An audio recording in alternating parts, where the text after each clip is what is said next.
Hey, if it would be okay, I'd like to sit down for a few minutes and share a few thoughts. If you've been watching the channel over the past few months, well, you've seen some footage from a trip that we took to Germany and Belgium last year with Andrew Biggio, who is the author of The Rifle and The Rifle 2, and 4 veterans of the Second World War that he was bringing back to the battlefields where they fought in 1944 and 1945. And for me to be able to go on this trip and to walk the battlefields with these men and to document the experience so that I could share it with thousands of others was honestly one of the great privileges of my life. And when the cameras were off, of course, there's time to talk, and we were traveling a lot, and we were sharing meals together. So there was opportunities to get to know each of these 4 veterans and, kind of exchange stories and life experiences and things like that. One of the men who was on the trip was Bud Haedike. Bud was a bombardier on a B-17. And as with anybody, friends or family or otherwise, you bond with different people in different ways and find different ways to connect. So Bud and I had the common interest in World War II. He was there and lived it, and I'm interested in the history of it. But beyond that, there was a deeper connection that we had in that both of us are men of faith and are Christians. So we talked about that a lot and how his faith sustained him through the war. Bud was a blast on the trip. He loved to sing. His favorite artist was Frank Sinatra, so he was singing, My Way all the time, singing different songs, after dinner, and it was kind of the life of the party. Very upbeat, positive guy. Bud is a man who was deeply proud of his service in World War II and the role he played in helping to end Nazi tyranny, but he was also a man who carried a heavy burden with him as well. Bud is of German ancestry, and when he was flying missions over Germany, he knew that he was dropping bombs on people who might potentially be distant cousins or distant relation, and that weighed heavy on him. Again, he was proud of his service and proud of his role in the Second World War, but also carried a decent amount of guilt, knowing that every time he flipped that toggle switch, there were people who were dying on the ground at the other end of it.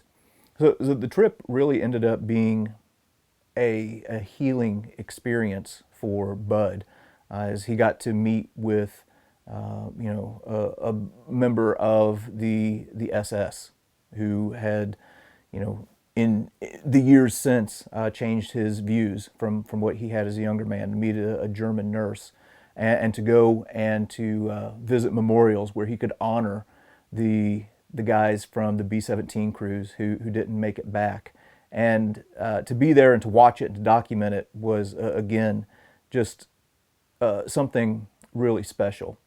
On the trip, during meals, Bud seemed to have trouble swallowing his food and was complaining, it was just a lot of discomfort. What he didn't know and what we didn't know at the time is that Bud had cancer, and it was in a fairly advanced stage. After he got home, went to the doctor and was diagnosed with the cancer and was told that there probably wasn't much that could be done about it.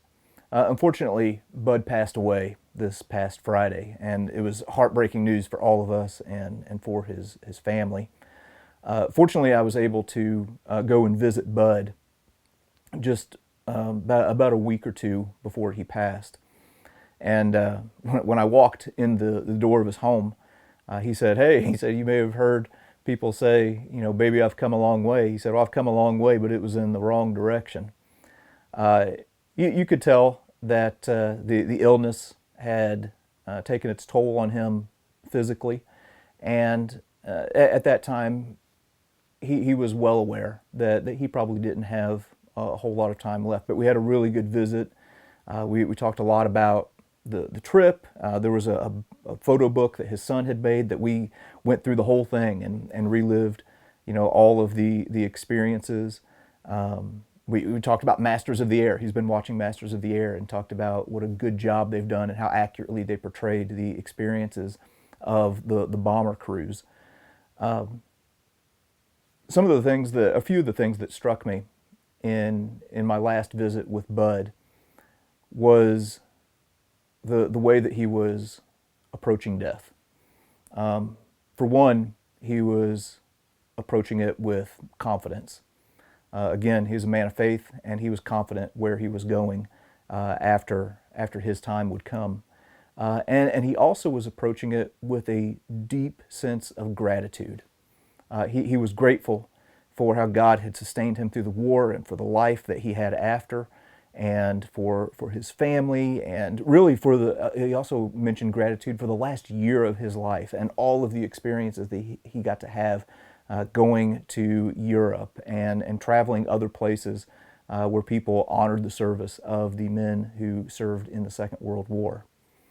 The whole thing has really kind of put an exclamation point on how important it is to get these stories, not just men from World War II, but people from all walks of life, and to record the history and to share it so that we can have these lessons for the future. Bud, he's all over YouTube. He was very open with his story and very generous with his time. And now we have, even though he's gone, we have these stories forever. So I wanted to get on here and a couple of things. Wanted to publicly thank, one, Andrew Biggio for inviting me to go on the trip and to help document this experience so that we all can have it forever and can share it. And also to thank all of you who donated to the GoFundMe that sent these men over to Europe to tell their story. We're going to be doing that again here very soon with 5 veterans of World War II going back to Normandy. But as I mentioned, Bud liked to sing. And there was one evening there towards the end where somebody broke out a karaoke machine. Well, of course, Bud was up there and he was singing Frank Sinatra. And I didn't have my camera with me, but I did have my phone. And he had written a song years before that was to the tune of I'll Be Seeing You. And he decided to sing that and share it with us. And I'm so glad that I did it. I went ahead and got out my phone and recorded it and wanted to share it with you all. This is a song that he wrote to remember the guys who didn't make it home from the 8th Air Force in World War II. So here it is, one last song from Bud. 8,000 guys that died or killed in the 8th Air Force. How many of you know the song, I'll Be Seeing You, and all the old, well, I wrote words in 1995 for the guys.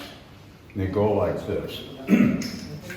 I'll be seeing you on all the missions that we flew, and also with our good old crew, the whole day through. Enemy fighters and flak, the sound of loud ack-ack, and lucky we got back to our ground crew on that day we flew. I'll be seeing you on all those fields of green in your sleeping flying machine. Oh, the one called Mighty Queen. I'm going to look for you in skies of blue. And when your flights are through, I'll be seeing you in my dreams, and I'll be missing You.